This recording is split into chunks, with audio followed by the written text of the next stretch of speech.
We know you hate England. Come to America.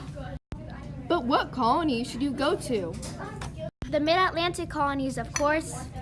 Mid-Atlantic got that specialization of livestock, fish, and grain up in here. And we make money off of it. P.S. We have the best livestock.